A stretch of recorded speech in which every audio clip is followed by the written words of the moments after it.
mana nak buat tadi? Share. Okay lah, betul.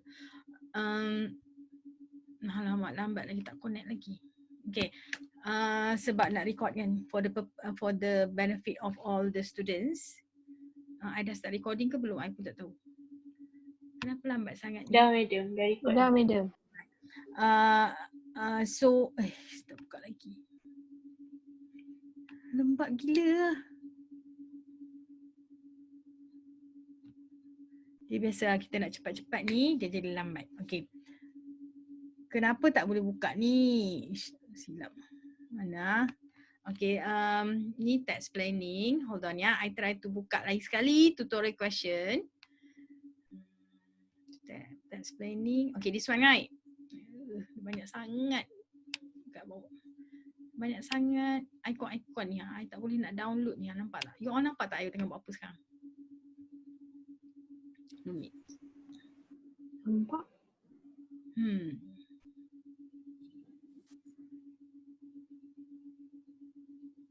Lambatnya. Nunggu benda ni buka point sakit jiwa. Madam buka daripada situ je lah madam. Tak payah download. Nanti tak besar. Tak boleh nak besarkan. I don't know why they keep on coming to this page. Kalau madam zoom kan je. Sekejap. Try dia sekali. Kenapa tak mahu? I hope this one is okay. Okay. So either there are the two questions in your tutorial, alright. Is the same format actually. Yeah, the question here is that you are given. Company will always have. Okay, I kena tengok muka I satu lagi. Masalah tak orang ni? Dia kena tengok muka dia bila buat lecture. Sebab kalau tak nanti dia pin video. Okay, nampak I muka I je. Okay. Alright. So the question we always have, a company wants to purchase a machine, for example, right? So the option for the company is either outright purchase. Outright purchase means that you have cash and then you just pay to the bank, for example, in this case, yeah. But or outright purchase may also refer to that you go to the bank and then you borrow money from the bank. Alright, so when you borrow money from the bank, you have to pay installment payment. Kita tak panggil installment payment, kita panggil monthly payment lah. Whatever lah, alright. So in this case, outright purchase. So example that you have 250,000, right? So you borrow from the bank. So the bank, then you have to pay annually 75,500. Yeah. So for 4 years. So first payment in 2020. So again, depends on when is your year end. In this case, your year end is 30th of June. So when your first payment is due in June 2020, so your year end is June, means that for year 2020, you had the one payment already. Alright, one payment, but remember that the payment given here is 75,500 is annual payment. Alright, so annual payment, so kalau 2020, June 2020 you dah start pay, so the amount that you pay in June 2020 is 1/12 of that 75,500. Am I right? Betul tak you all buat macam tu? Yes. Okay. Then 2021 baru you ada 75,500, 75,000, macam itulah. Alright, so outright purchase means that the bank will pay, you have to pay to the bank, alright, and then you get the machine. So your commitment is the 75,500 per year to the bank. Okay, so when you go for outright purchase, for income tax perspective is that the whole amount, not the 75,500 that you pay, alright, the whole amount 250,000 tu you boleh claim capital allowance. Alright, Madam, yes. Yang 75,500 tu 4 years, 48 months lah.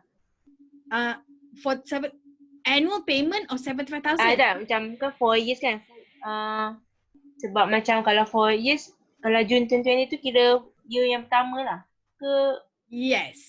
But in this case, you akan kira sebab you dah June 2020 you dah claim. Okay, I nak cerita maknanya bila outright purchase ni, you punya qualifying expenditure is not the 75,500. Alright, walaupun in YA 2020, because you're talking about YA 2020, you bayar 1 bulan je. But you punya qualifying expenditure is not based on the amount that you pay. It's based on the amount of the loan, which is in this case 250,000. So you dah start claim in YA 2020, even though you only pay for 1 month, right? But your entitlement for the CA is based on the qualifying expenditure, which is 250,000. Do you get that? Alright. Kalau hire purchase, alright, the hire purchase price 300,000 because initially the cost tu 250,000. But because you add on the interest portion, that's why namanya hire purchase price. In this case, alright, remember that hire purchase computation is not the same as outright purchase punya computation. Outright purchase, you are entitled for the 250,000. But hire purchase, you have to look at, okay, year one, how much you pay. Year one, normally you pay for deposit and plus the installment. So in this case, kalau installment start July 2020, it means that YA 2021. So you're going to start claim the 10% deposit, alright, is payable at the beginning of July and the balance in 40 monthly installment. So you have that 12 months, 12 months, 12 months and then 4 months. Betul? 40 months kan? 40 monthly installment. So you're going to have year one, how much you incurred, and then you are going to claim IA, AA on that amount for that periods. Alright, depending lah. In this case, what is the rate?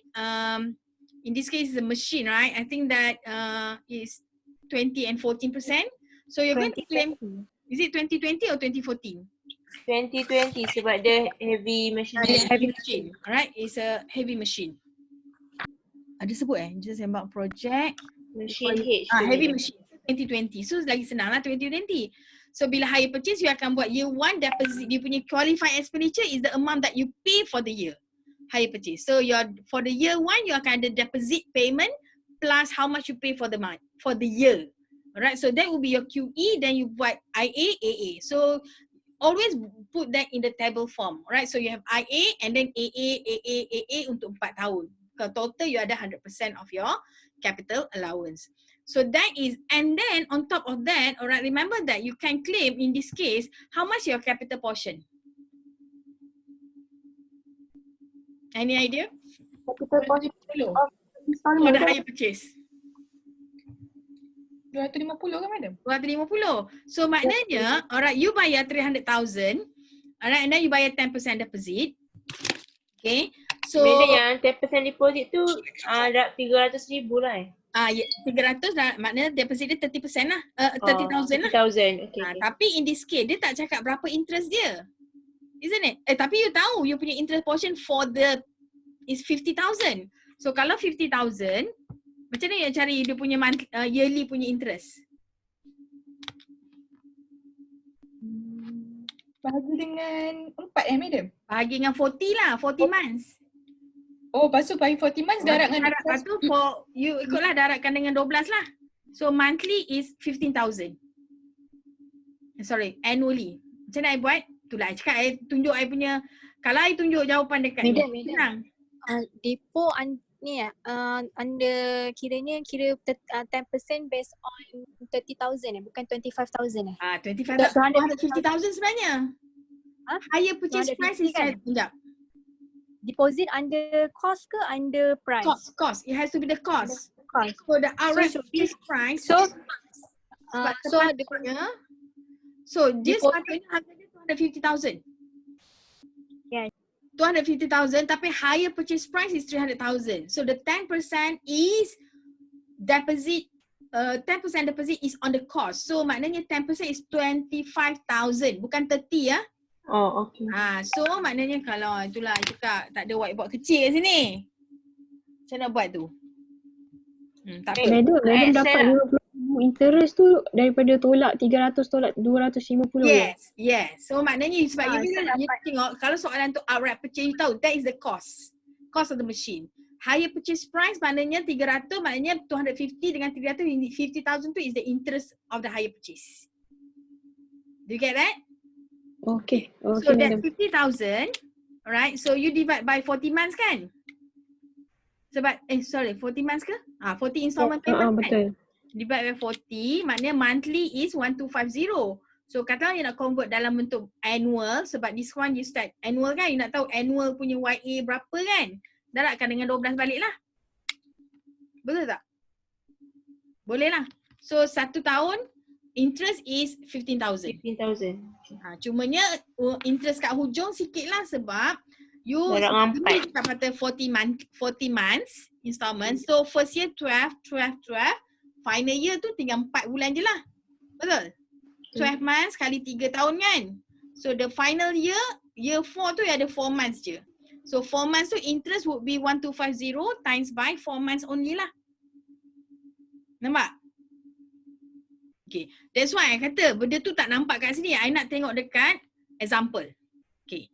Dalam example in your textbook, I tengok kat sini. Lepas tu I buat perasan macam tak penuh ke example ni? Okay. Option dia Madam. outright purchase. Okay, boleh can we refer to the textbook?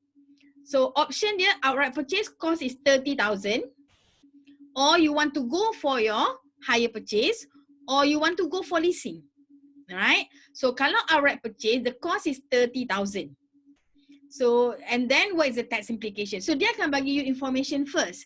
And then what you have to do is that you have to do the computation, and then you have to compare of these 3 methods, which one is the tax the most beneficial to the company lah. Maknanya most beneficial kita nak tengok total deduction for the year how much. Which one give the highest deduction, that is the best option to the company lah. So we're talking about deduction here, there are 2 types of deduction. One is the expenses. In this case, you're looking at the interest portion, because interest in this case is given as a deduction, alright, provided that the asset is used in the business. So we assume that, alright. And then the capital portion too, you are going to claim, if you can claim capital allowance, how much is the total CA that you can claim on the asset under that method. Faham? Okay. Looking at this, alright, dia katalah macam, the first one is that kalau you go for outright purchase, 30,000. But if you go for hire purchase, the cost is 30,000. Then you pay deposit 10,000. So the balance here, 20,000 ni is your capital portion, the amount that you finance. But because it's under hire purchase, you have the interest portion. So interest portion is another 10,000. So that's why total amount of the of that machine, maknanya cost campur interest is 30,000. But remember, you have paid deposit of the 10,000. So under hire purchase, how much is the hire purchase price then?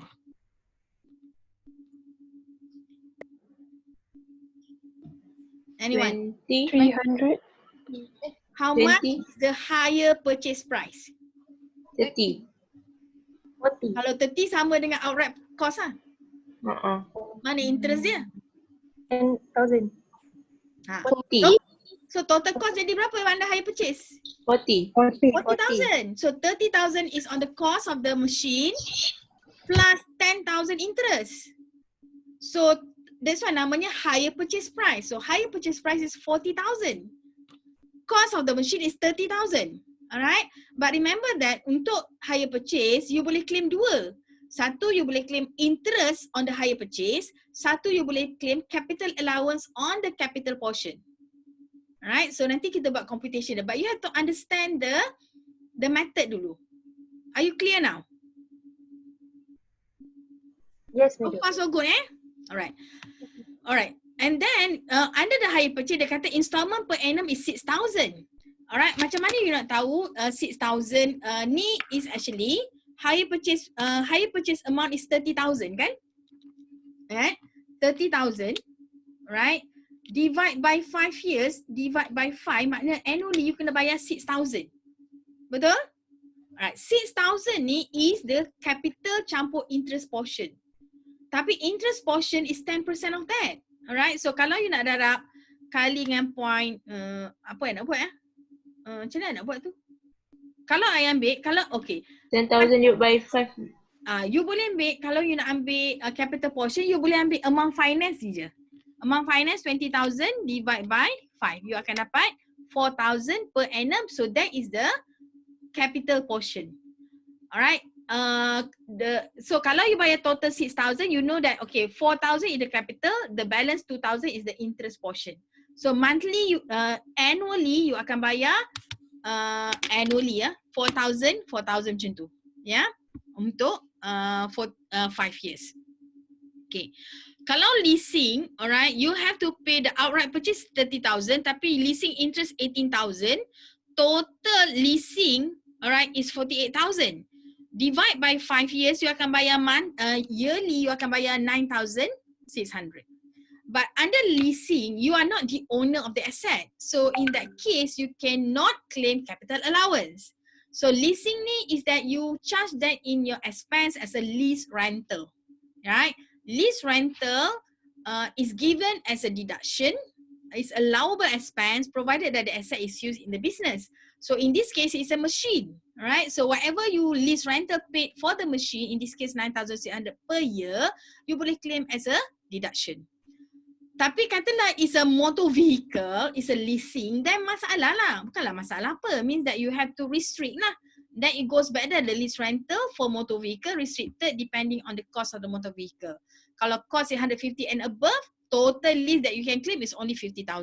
So you kena kira lah 9,006 contohlah. In this case 9,006, 9,006, 9,006 sampai 50,000 then stop. You tak boleh claim lagi any even though you still have a few more years to go. Right? Because the amount that allowed for lease rental under motor vehicle, passenger car, more than 150,000 is only 50,000. But kalau less than 150,000, then you can claim up to 100,000. But in this case, the cost is lower lah. So in this case, because the total cost is 48,000, even though kalau motor vehicle more than 150 in this case, alright, everything is allowable because why? It's below 50,000. But again, coming back to the question, it's a machine. So everything is allowable. So you don't have to restrict. Yeah. Okay. So now you dah faham tiga scenario. Ada outright purchase, 250,000, ada hire purchase and you bayar deposit 10,000 and the balance you have 4,000 per month you bayar for capital and 2,000 you pay for the interest portion. And the last one is the leasing that you pay every year 9,600 to the lessor. Alright, and then the leasing ni you tak boleh claim capital allowance, but the expenses that you pay is your expense, so that expense is a deductible expense. So what you want to know now is that for this asset, right, kalau I purchase ni, what would be the implication on my tax, alright? So katalah outright purchase, bila you punya outright purchase, the total amount in this case 30,000, you boleh claim capital allowance. It's not based on how much you pay for the year, but the whole amount tu you boleh claim terus capital allowance. Yeah, for example, in this case, you know that the QE is 30,000. So from year 1, year 2 onwards, you akan claim 20%, 20%. Why 20%? Because again, here is a heavy machine. I think that is given that the rate here is 20%, 20%. So ikut je lah, right? So year 1 you claim initial allowance, 20% annual allowance. So annual allowance you claim kenapa sampai year 4 je? Why can't you claim in year 5? Sebab dah habis. Sebab dah habis, 100% kan? How you know dah habis? You tahu dah sini 20%, 20%, 20%, 20%, 20%, habis 100%. You cannot claim more than 100%. Yeah, tapi kalau katalah the rate is 14%, that means that you are going to claim more lah. Sebab 40% may take longer period for you to claim your capital allowance. Given a choice, you nak claim 2020 ke you nak claim 2014? 2020. 2020. Kenapa? Sebab cepat. Nak claim as soon. Kalau expenses tu, any deductions you nak claim as much as possible, as soon as possible. Right? Given you nak claim within 4 years dengan 6 years, you nak claim within 4 years je. Right? So that's why given 2020 dan 2014, you want to go for 2020 lah. Tapi kalau dah machine biasa, tak ada option lah, you kena go for 40%. Alright? But given an option, of course you want to go for 2020. Alright. Clear tak bahagian outright purchase? Alright. Bila you outright bukan purchase, 20, saya tak faham sangat. Kenapa 2040 dia lagi panjang, bukan dia lagi pendek ke? sebab kat sini 20%, kat sini you akan claim 40%. Year 1, what is 30,000 times 40%? 4,200 kan? 30,000, let's assume here, kalau kat sini jadi 14%. Oh 14, yeah, 40. Okay. Let's see. 14%. Okay, then sorry. 14%. Baik cakap pasal machine. Machine kan ada dua type of machine. 20% dengan 40%. So dah clear sekarang? Dah betul. Okay, 14%. 14. So dia akan lambat sikit. Okay. So bila you buat outright purchase, then you know that for this asset, you boleh claim capital allowance 100%. Alright, within 4 years period and total allowance available for you is 30,000. That's why I bulatkan. So total allowance available under how? So bila kita cakap allowance maknanya deduction available lah. So under outright purchase, total deduction available is 30,000. Faham? Faham, madam, faham. Okay. Itu outright purchase. So you nak tahu benda tu je lah. Total deduction under outright purchase is 30,000. Then you go for higher purchase. Bila pergi higher purchase, remember you bayar dua portion. Satu you bayar interest, satu you bayar capital portion. The interest portion, the 2,000 annually you pay tu is given as a deduction also. Okay. Okay. Jangan lupa, student selalu lupa this part. Every year, alright, under higher purchase, the interest expense is given as a deduction. So benda tu take into account in your decision making. And then the capital portion, kenapa? Okay, dalam ni dia buat format dia macam bukan format I lah. Kalau I akan buat first year you berapa you payah? How much is the QE for the first year for higher purchase? 14,000. Alright, macam mana you tahu 14,000? Deposit campur 10,000. capital. Yeah. Then capital Capital. portion 4,000 darabkan dengan 12. 20. 20,000. Kenapa? Kenapa? But dia per year. Oh ya, per year lagi. Okay, per year lah. Okay. Salah. Okay.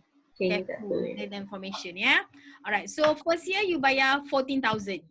14,000 you akan claim IA 20, AA 20. So I akan buat IA 20%, AA 20, 20, 20, 20 on that 14,000. Clear? When it comes to second year, how much your QE? 4,000. 4,000. So 4,000 you claim IA dengan AA lagi kan? So you akan ada 4,000 tu IA, AA berapa? Okay, IA, AA, AA, AA, AA lah in the year 1. Start from year 1. It comes to year 3, you bayar lagi another 4,000. Kan? 4,000 IA dengan AA lah. So you buat computation macam tu. Why is it here? Sebab dia punya format tak sama dengan I. Ya, format I kan selalu I buat based on QE for year 1, year 2, year 3. Then you buat IAAA for each year of assessment. Kan? So you akan buat that form. Alright. So once you have that, you akan kira lah in year 1, how much is your total CA? Alright, year 1, how much is your total CA for your year 2? But remember, in year 1, not only you claim CA, but you also claim your interest expense. So total deduction for first year is 5,600 plus 2,000, which is actually supposed to be 7,600. Kat sini tunjuk 5,600 je. Sebab this is the capital allowance, tapi dia tak masukkan interest kat atas. Kalau I akan buat kat bawah ni ada 7,600. Faham tak? Susah. Maksudnya kita campurkan je lah, madam? Campurkan. Sebab kita nak tahu total for each year tu you kira berapa. Kan? Untuk second year, figure dia tak sama dengan first year. Dia tak faham lah yang year 2 tu. Kenapa dia claim dapat darab 4,000 dengan darab dengan 18,000. Itulah sebab dia punya format tak sama dengan I. Okay. Kita pakai format senang. Tapi kalau baca textbook dia kata accumulated capital yang kita bayar kan. Okay. Ya, betul. Format dia macam ni. You ingat higher purchase ya? Okay, I buat kat sini. Nampak tak? Ni apa benda ni? Solution untuk apa Bahaya. Tutup jap, tutup. Apa? Solution for final kan apa? Mampu aku. Sekejap stop sharing jap. I buka Excel. Siapa tanya soalan tu? Bukan tanya madam, cadangan. Madam buat kat Excel, madam. Ya, tengah buat ni. Sabar. Miro cakap. Sabar. Okay, Excel. Sini macam tu. Okay. Berapa tadi QE tadi? Okay. Year 1, dia buat macam tu. 14. Kan? Deposit kena tulis lah. Nanti tak ingat. Nanti tak tahu pula. Deposit 10,000. Lepas tu you punya installment 4,000. 4,000. So that's how you get your ni ada kat sini juga. Okay, alright. So bila year 1 tu kat sini you akan claim IA dengan AA. 20%.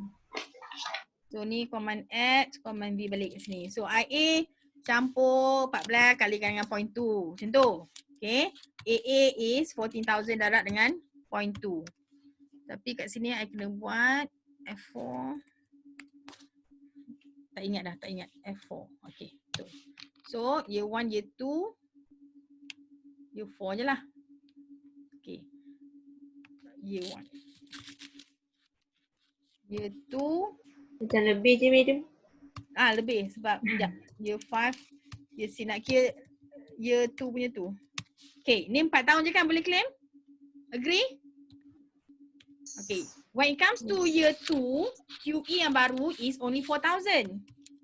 Kan? So you are going to claim IA and AA lagi. So IA kat sini 4,000 darab dengan 0.2. Yang ini Dekat year 2 madam. okay, sorry jap. Nanti I betulkan. Function F4 darabkan dengan 0.2. So yang ni bawa ke year 2. Betul? Satu year 2 ni untuk 4 tahun. So that's why sampai ke year 5 sebab dia start lambat. Dia start in year 2. Faham? When it comes to year 3, you ada another 4,000. Boleh tak copy je? Command C, Command V. Tapi kat sini delete. Ini letak je 800. Year 4 ada 800 lagi kat sini. Betul tak? So ni ada berapa? Betul. Year 1, year 2, year 3. Ni ada berapa tahun dia ambil ni? Loan ni? 5 years. 5 years. So another 1 year lah. Another 2 years. 1, 2, 3, 4, 5. Tak mau. Sekejap. Command V. Okay, ni nak tukar apa? Ni bukan kat sini kan? Delete. Sini 800. Ini pun nak delete. 800. Okay. So then you know that untuk hire purchase, dia akan ambil a very long time for you to claim. Year 8. Sampai year 8 ke? Year 7 je? Ada lagi year 8. Betul lah kan? Year 8. Year 8 madam. Yeah, so you copy je lah Command C, Command V. Okay. So it means that that's tadi soalan you tak faham dekat mana tadi? Macam mana you dapat apa? Dah nampak Miriam, dah faham dah. Sebab dekat Sebab Google format Type. tu tak sama macam yang I selalu ajar kan. So that's why in first year you punya CA is 5,000 seats and then you tarik macam tu. Okay, Jadi madam tambah interest interest baru nak tambah kat sini. Okay. Interest 1 tahun 2,000 kan? Command C tapi 2,000 bukan untuk 8 tahun. Untuk 5 tahun je kan? Yep. So total deductions. So maksudnya Betul apa yang buat ni? I rasa betul. betul. Tapi betul lah. But kat sini pun ada lagi. 0, 0, 0. Nampak? Kalau hire purchase, it takes you longer to claim. But total that you claim is how much? Tadi outright berapa? 30,000 kan? Outright. 30,000 ya. Yang ni dapat 39,200. Which is Tapi better. kalau madam kalau dia minta untuk contoh sampai year 5 je, kita just kira sampai year 5 je lah. Ya betul. Okay, sampai year 5 you compare apple to apple lah. Tapi macam tu, in that case you takkan dapat whole picture because why? You tak claim, you tak kira sebab bukan apple to apple 5 years tu untuk hire purchase you tak habis claim lagi. You ada lagi year 6, year 7, year 8 kan? Tapi kalau soalan tanya as of that date, year 5 tu maknanya which one is better for the company lah. Right, tapi it's not fair lah sebab I cakap kalau year 5, your total claim is only 35,200. You compare dengan 30,000 kat atas, of course you are better hire purchase as compared to outright. Cumanya apa? Sepatutnya CA tu sepatutnya lagi tinggi lah. Habis bayar lagi. Sebab ada lagi you boleh claim in the future for the next 3 years lagi. Nampak? So this figure yang you nak compare ni, bila you nak buat tu, you compare, okay, kalau you pergi for hire purchase, total deduction is 39,200. Kalau you pergi outright purchase, total is 30,000 only. But kalau leasing, what happened to leasing? How much you pay for every year? 9,600. 9,600. Is it here? First year? First year dekat sini. 9,600. How long you pay? Command C 5 tahun lah kan? 5 tahun. So total kat sini you bayar, total is 48,000. 48,000. So you compare lah, ada 3 jenis method kan? 3 method. Yes. This one is 48,000. Hire purchase 39,200 and kalau outright purchase is only 30,000. Which one is better for the company? Which one is the best? Leasing. Leasing lah sebab total deduction, even though you tak claim capital allowance, but you claim interest expense, leasing tu as a deductible expense. Which is again better because leasing, it only takes you 5 years to claim everything. Right? Walaupun interest expense dalam hire purchase you boleh claim, tapi it takes you longer to claim every cost, every qualifying expenditure itu. Yeah, it takes you 8 years for example to claim you punya expenses. So bila you nak buat, okay, you kena cakap lah, okay, you dah tunjuk computation, alright. Based on this, based on outright purchase, total deduction is 30,000, hire purchase is 39,200, under leasing 48,000. So based on that, the best method for the company is always go for leasing. The good thing also in terms of the operation, bila you lease, maintenance, everything kalau rosak ke apa is by the lessor. You tak payah bayar apa-apa, alright, because you pay lease rental tu dah. Alright, you don't have to worry about maintenance. So in all questions, alright, cakap siap-siap lah. Memang it's always leasing is the best option.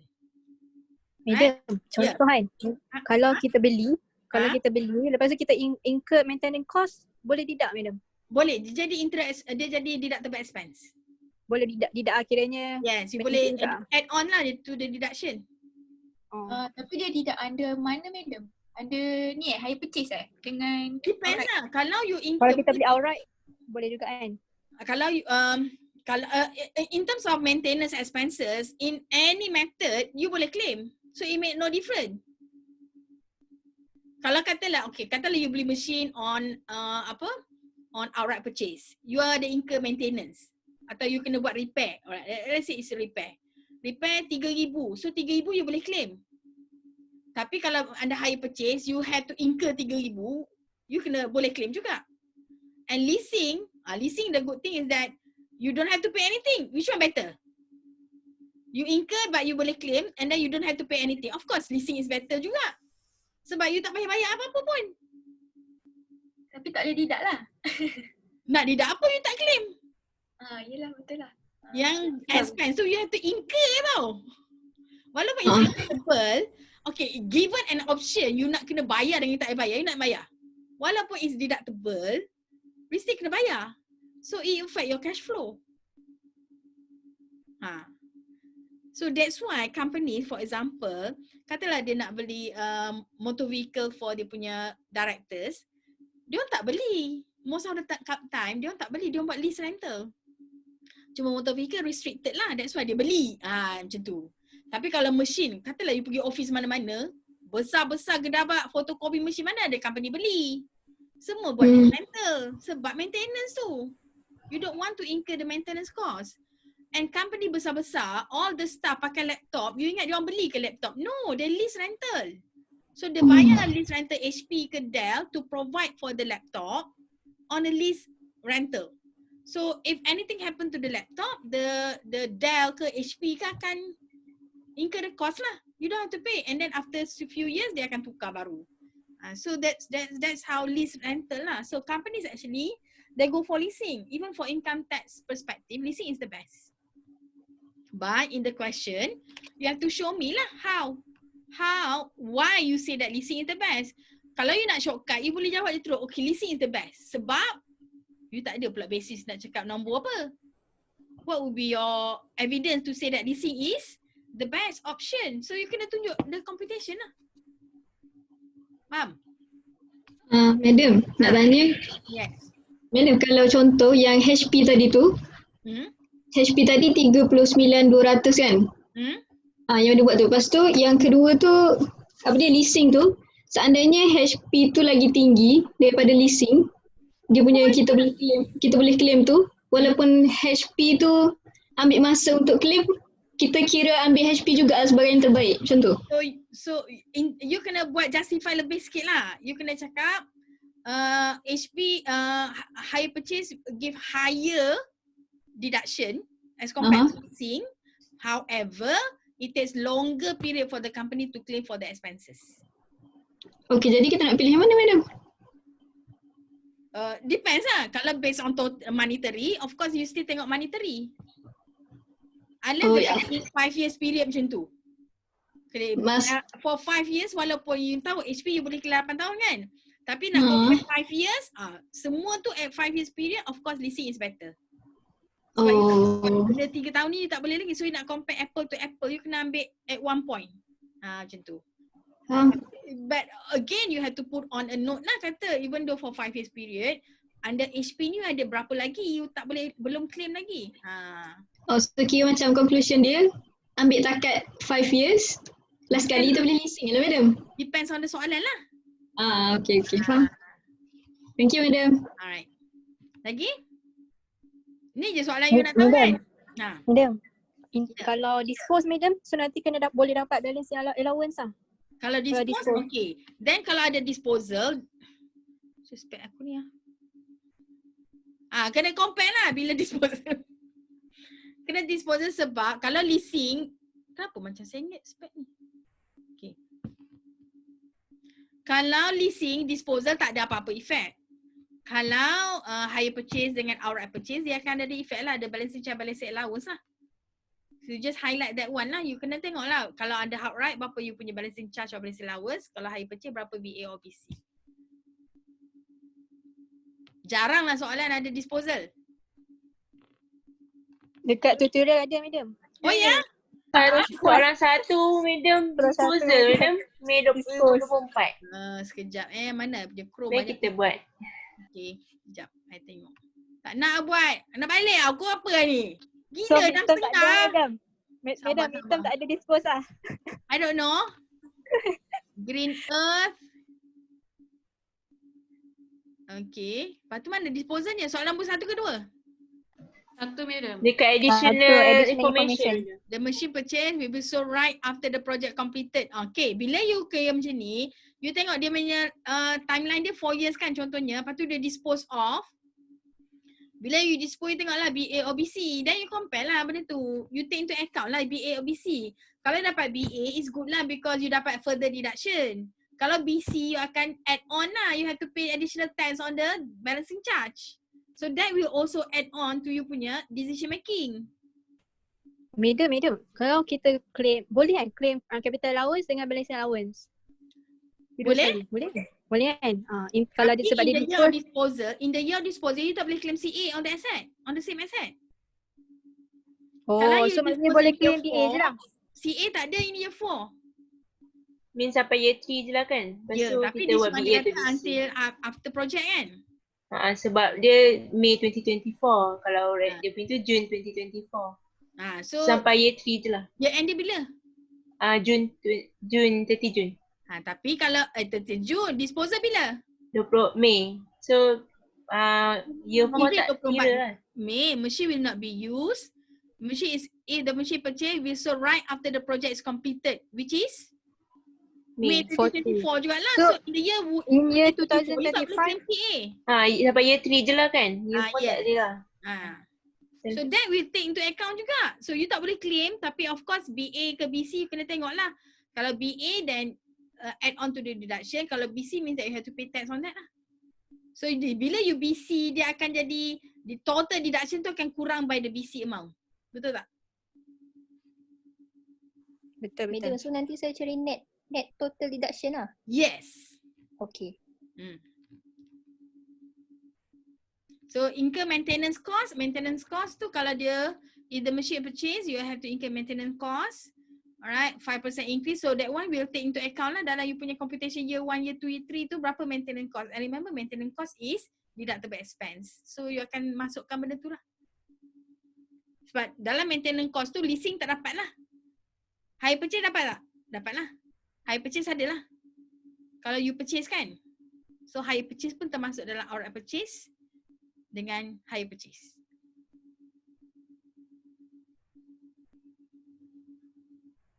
Okay tak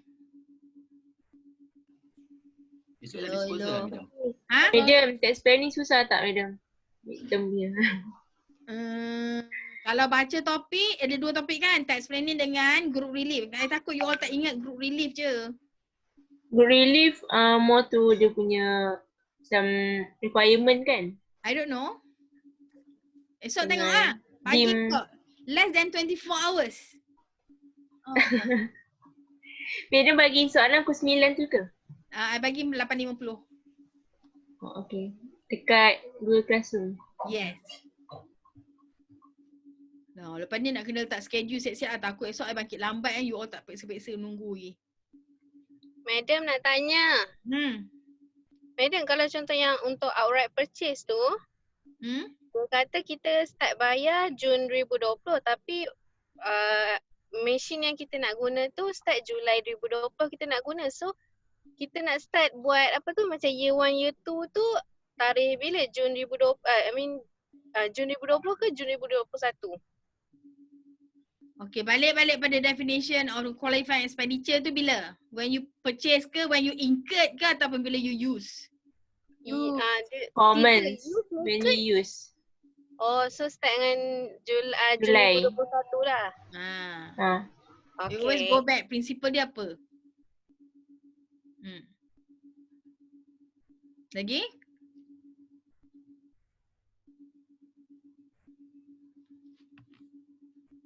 Soalan dia sama je. Kalau talking about this question, you cakap professional paper, memang kalau keluar soalan, memang kalau this topic, memang keluar macam ni. So kalau you dah tahu macam mana nak jawab, okey je lah. Tak ada masalah. Susah ke? Tak susah kan? Yang ni you kira terus lah SI dia berapa. Dia keliru dekat interest semua tu ada. So sekarang dah nampak?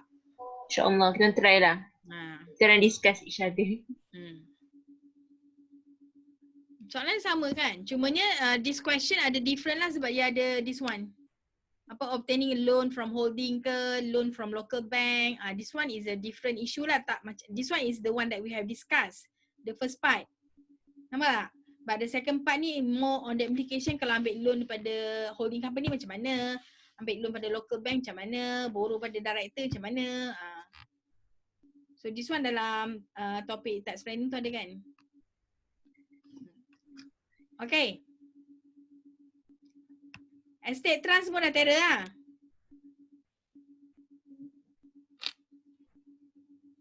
Madam nak tanya lagi satu untuk estate. Contoh dia bagi annuity untuk isteri dia kan. Contoh dia bagi annual tapi dia meninggal bulan 9 contoh. So ada 3 bulan kan. So kita akan apportion 3 bulan lah, je ke? 3/12, ya. So kalau per month kita nak 3 je lah kan? Yes. Okay. Madam, for annuity tu bila untuk isteri dengan anak je ke yang boleh tolak? Contohnya siapa lagi nak bagi? Kalau depend lah, kalau soalan kata bagi dekat best friend, boleh? Kalau dalam will cakap boleh bagi kat best friend, annuity boleh? Oh, okay. Kalau bagi dekat kawan ke semua dikira okey lah madam? Yes. Provided ada dalam will. Okay. You nak letak nama I tau? Boleh? Okay madam. Alright. Madam, ada beza ke annuity payable dengan annuity expenses? Annuity payable dengan, selalunya bezanya annuity payable dengan annuity paid. And then dalam law, dalam total income tu, given deduction is annuity payable. Bukan annuity paid. Selalunya different dia macam tu. Tapi kalau dia kata annuity expense, you tengoklah expense dia as per payable ke tak. Sebab selalunya expense tu is the one that paid. Faham tak? Faham. Okay, madam. Tapi kita akan ambil payable kan madam? Yes. Bayar lepas orang tu dah mati kan? Yes. Sebab dia akan dapat tapi secara lamsam tapi tengok berapa tarikh dia. Dia meninggal tu bila, so isteri dia dapat lepas dia meninggal. Yep. Okay.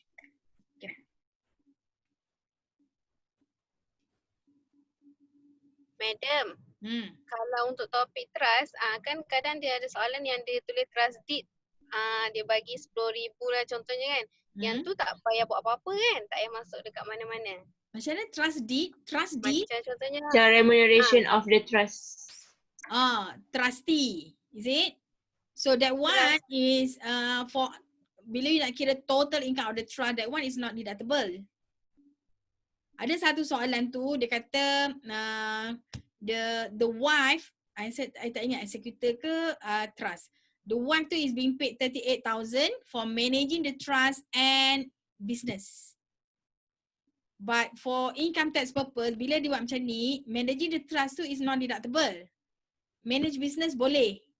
Tapi dia tak bagi breakdown. 38,000 tu untuk manage trust berapa, untuk manage business berapa. Kalau dia tak bagi breakdown, so you tak boleh claim langsung.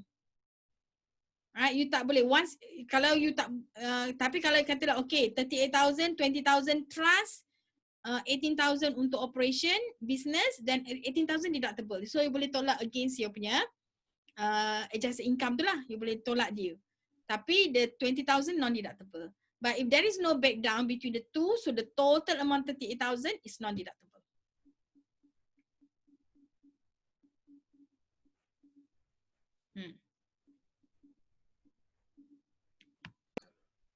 Madam, untuk cari distributable income untuk discretionary dengan non-discretionary is different, Madam. Kalau untuk tak, dia sama je. I rasa dia macam ni. You kalau dia suruh cari distributable income, then you have to do two columns lah. Satu total income, satu is distributable income. The difference between these two is that total income based on income tax, distributable income based on cash basis. Itu faham? faham? So katalah dia tak suruh kira distributable income, alright, sometimes it's given, depends lah. Tapi bezanya ialah distributable income ni bila you ada total income, lepas tu ada accumulation.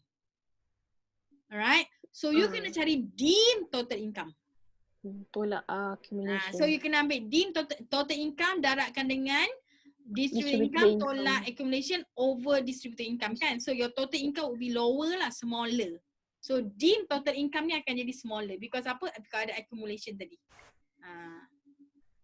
Kalau misalnya katanya question 5, kita ambil yang total income je, Madam, which is chargeable income tolak dengan tax payable. Soalan tutorial ke? Soalan 5. Sekejap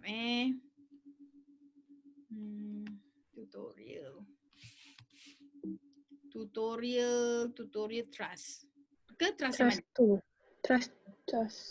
Ni soalan 5 ni? Yep. Nampak? So soalan you mana? What was your question? Yang nombor 3 tu, Madam.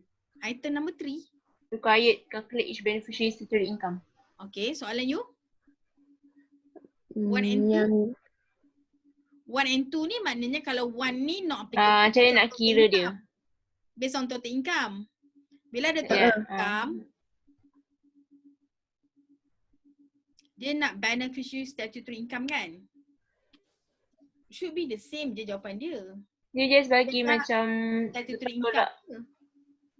Beza dia kalau macam baki. Sebab dia nak tax payable. Calculate tax payable by the trust. Calculate ini okay. Yang ni yang untuk yang percentage tu banyak 24% dia. Nombor 3 tu you akan dapat figure. Number 2 you akan dapat 0. Sebab you apply 61 tu. Yes. And then calculate beneficiary statutory income under 1 and 2, I rasa sama je tak? Sebab you statutory income bukan nak tax liability or tax payable. So kalau statutory income dia ambil yang lepas, kalau contoh nombor 1 tu kita just ambil lepas yang kita tolak 24% tu ke ambil total atas? Ambil total income je. Salah. Sama je lah. Bukan perbezaan dia. Bezanya assess memang dekat beneficiary level, assess mesti at gross juga, the total income. Bezanya ada 110 set off atau tak ada? Ingat statutory income ni kita tolak lepas 24% tu untuk yang applicable. So dia lepas apa yang distribute tu yang ingat saya buat macam tu. Farah? Dan saya buat macam kalau macam nak applicable ni lepas 24% kan dia ada amount distribute kan. Okay. Saya ambil yang tu untuk buat statutory income. Sebab tengok buku teks macam tu. Tak boleh? So kira gross. Statutory income dia masih lagi dekat gross level tu. Means amount dia still sama. Maksudnya kalau dia tanya ni sama je lah dia punya. Sama je, tak ada beza pun. Tapi kan kenapa soalan ni macam ni ya? Senang je soalan ni, kira trust body. Tapi dia nak suruh you kira statutory income. Bila statutory income, Sebab dia ada discretionary dengan non-discretionary kan soalan ni. So soalan ni memang non-discretionary trust pun. Nampak? So dia akan settle income dia sama lah. You takkan compare pun dengan amount receive kan. Cumanya you kena buat adjustment untuk business income tu sebab ada all these expenses, allowable, non-allowable semua tu. Soalan ni tak Madam pernah, cuma saya confused yang ada cash basis tu yang Madam bagi tahu. So kita kena compare yang 245500 yang total income dengan total cash basis tu ke? 2450 tu apa yang? Total income. Non-discretionary memang kena ambil total income je, Madam. Yes, total income je sebab you tak compare dengan amount receive. Okay. So kalau discretionary kita kena kira cash basis. Tak. Bukan. Kalau discretionary you kena comparekan amount dia receive ni how much. Macam ni kan dia kata allow business, dia tak ada cakap pun amount receive soalan ni. Contohnya kalau soalan kat sini. Question 6 ada. Question number ni, ni dia dapat nampak amount receive ni. Distributed ni 45,000 dengan 36,000.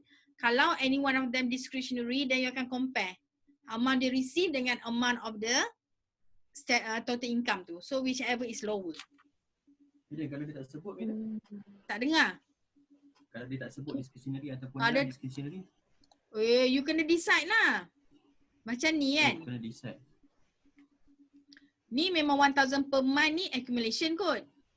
Betul. Right. Betul. And then trustee remainder 1/3 tu sister divided ni 1/3 ni memang dah tentu non-discretionary. Tapi yang the remaining 2 ni divided as deemed fit. Bila nampak deemed fit tu maknanya dia discretionary lah. So yang sister tu non-discretionary. Lepas tu brothers tu, brothers ke? Two sons lah discretionary trust. Bila discretionary trust you dan compare dia punya total income dengan amount received, whichever lower that will be the statutory income. So whatever it is you kena cari total income dulu. Dia akan jadi, Madam, dia akan jadi discretionary kalau the power of share tu is belong to the trust kan, macam trust tu, trustee tu ada power. Yes. So the trust deed contain the following term tu bukan maksudnya trustee yang buat ke?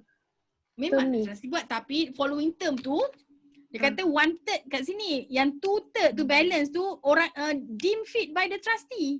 So that's why jadi discretionary trust. Madam, contoh kalau dalam distributable income tu, kita ambil total taxable income tu tolak dengan accumulation, kalau ada accumulation lah. Lepas tu baru kita kira deem total income macam tu ke? Yes. Tapi nanti amount dia sama lah. Tak sama. Tak, distributable income tu kan kalau ambil total income is 1/6. Contohlah, total income dia 168,700. Okay. So kalau kita ambil distribution tu kita ambil amount tu. Dan kita tolak accumulation contoh 12,000. Over? Dapat over. Katalah macam ni. You ada total income. Distributed income katalah total income 100,000. Distributed income is 80,000. Tapi dia tak mention pun distributed income tu. Kalau dia tak mention, soalan dia ada ke? Minta. Ada soalan 6 ni dia minta. Okay, mana? Soalan question 6 dia minta beneficiary punya. So kita kena tahu deem total income lah. Sebab dia ada accumulation. Sebab this one ada accumulation, you kena cari distributed income. Yes. So distributed income dia nak kira kena buat kolom satu lagi tu lah. Bukan ambil distributed income tolak 24% tu je. Mana kau nak ambil distributed income tu? Saya buat total income tolak tax credit. Tolak apa? Mana tolak boleh? Saya cakap distributed income is the cash basis. Tapi kata macam distributed income ni, Malaysia ni kan, 160, distributed kan 160 juga. Rental from Malaysia 100, dekat distributed 100 juga. Tapi kalau interest, bawah total income you exempt. Sebab dia UK, foreign source. Tapi dalam distributed income you dapat tak duit tu, you dapat 48,000. Macam dividen dalam punya total tu you tulis final kan. Tapi dalam distributed income you tulis 110,000. So of course your total income dengan distributed income total kat bawah tak sama. You takkan dapat sama. So kita kena kira lah semua tu kan? Yes, that's why you buat side by side. Okay. Kalau contoh dia dah bagi, kita ignore je lah untuk pengiraan distributable tu. Kalau dia dah bagi distributable income, ambil je figure kat situ. Alright. Madam. Ha. Madam sharekan Excel tadi boleh tak yang higher purchase tu? Tak dapat tanya. Sekejap kat mana benda tu, tak save pun. Sekejap, I save siap-siap Okay. File, ini boleh tak file save as. Boleh tak ni berapa example berapa Example 39.1. Sekejap ini 4243 exercise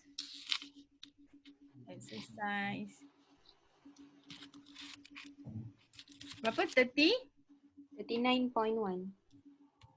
Okay. Save.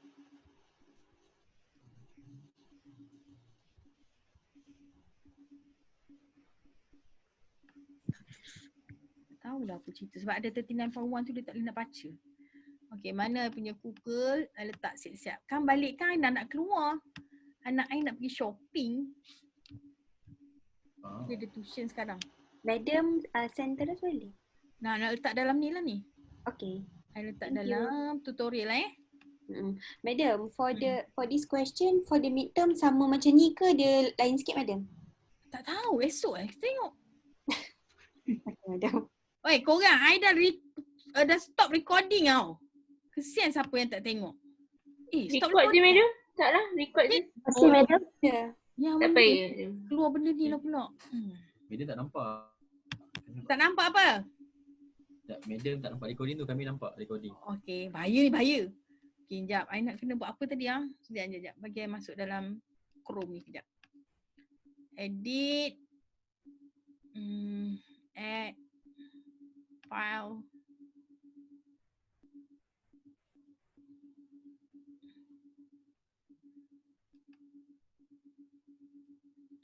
Lambatnya.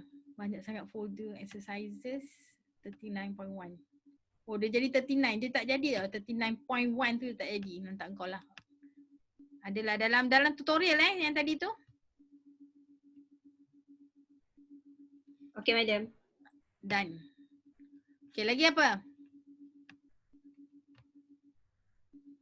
Estate trust. Sebenarnya nak tengok balik soalan trust tu, sempat tak malam ni Tak buat lagi jawapan dia. Dah, okay, lagi apa ni? Nak balik ni? Nak 50 dah. Kalau beneficiary chargeable income, kalau nak kira beneficiary chargeable income, kita ada less S110 set off. Tax credit. It depends lah. Kalau dia 61 tu adalah tax credit 110 tu. You cakap pasal trust kan? Tapi tadi sebab tadi kita tak tolak lagi kan yang total income yang kita dapat tu kita tak tolak. Tak, sebab kalau dia nak statutory income, you tak payah kira yang section 110 set off tu. Kalau dia nak tax liability, baru ada section 110 set off tu. So you kena ingat juga tau, macam daripada chargeable income, daripada total income tu, tolak relief, dapat chargeable income kena kira lah berapa tax dia. Resident ke, non-resident ke, I bagi table.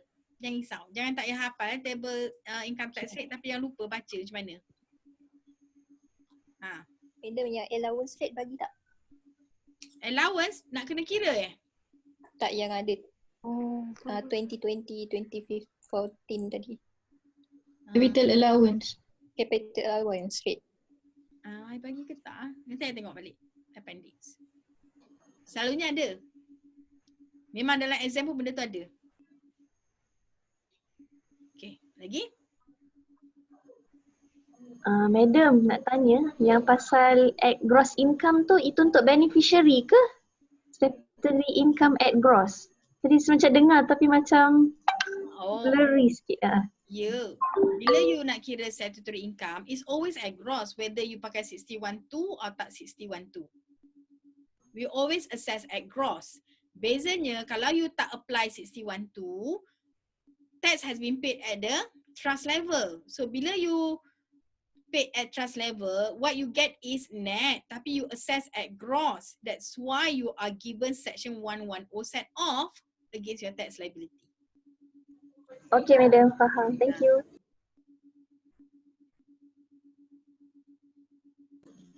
Last question, madam. Kalau kereta takkan ada konsep duality ke, madam? I mean, kalau kereta, contohlah capital assets bought for personal use and business. Patutnya tak boleh apply. Tak boleh apply apa ni? Apply for capital allowance. Tak boleh kalau you ada personal usage. Unless dia bagi portion. Personal usage 1/3, 2/3 for business. So you boleh claim 2/3 lah. Kalau dia purchase secara hire purchase, portion lagi. Daripada hire purchase tu portion lagi ikut. Yes. Wow, okay. Thank you.